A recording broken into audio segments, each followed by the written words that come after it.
ओम नमः शिवाय। भारुंड पक्षी की कहानी। किसी तालाब में एक पेट और दो गर्दन वाला भारुंड नाम का पक्षी रहता था। एक दिन समुद्र के किनारे घूमते हुए उसे समुद्र की लहरों के द्वारा फेंका हुआ अमृत के समान स्वाद वाला कोई फल प्राप्त हुआ। उस फल को खाता हुआ वह बोला, आहा, मैंने समुद्र की लहरों से लाए बहुत से अमृत तुल्य फल खाए, लेकिन इसका स्वाद तो अपूर्व है।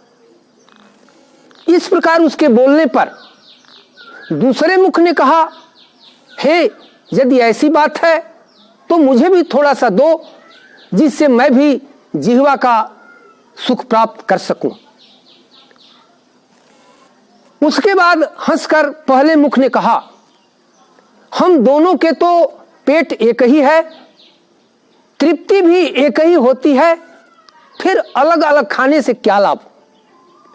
अच्छा यह है कि बचे हुए फल से प्रिया को संतुष्ट किया जाए। ऐसा कहकर उसने बचा हुआ फल अपनी पत्नी भारुंडी को दे दिया। वह भी उसका स्वाद चखकर बहुत प्रसन्न हुई। दूसरा मुख उस दिन से ही उद्विग्न और उदास रहने लगा।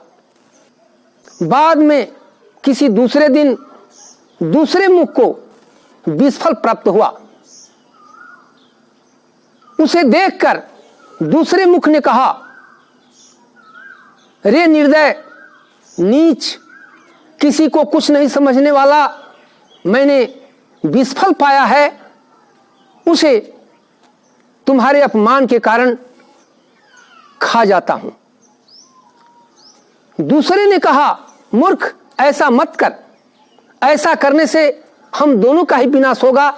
फिर भी ऐसा कहते हुए उसने उसके अपमान के कारण वह फल खा लिया।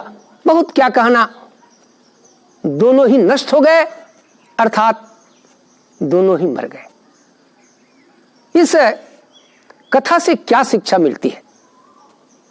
इस कथा से हमें यही शिक्षा मिलती है कि आपस में मिलजुल कर रहना चाहिए। किसी वस्तु का व्यवहार परस्पर बांट कर करना चाहिए। किसी के साथ ईर्ष्या और प्रतिशोध की भावना नहीं रखनी चाहिए।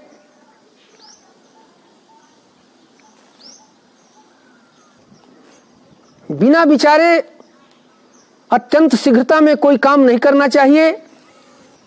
अपनी दूसरों की बुराई करने से अपनी भी बुराई होती है। ओम नमः शिवाय।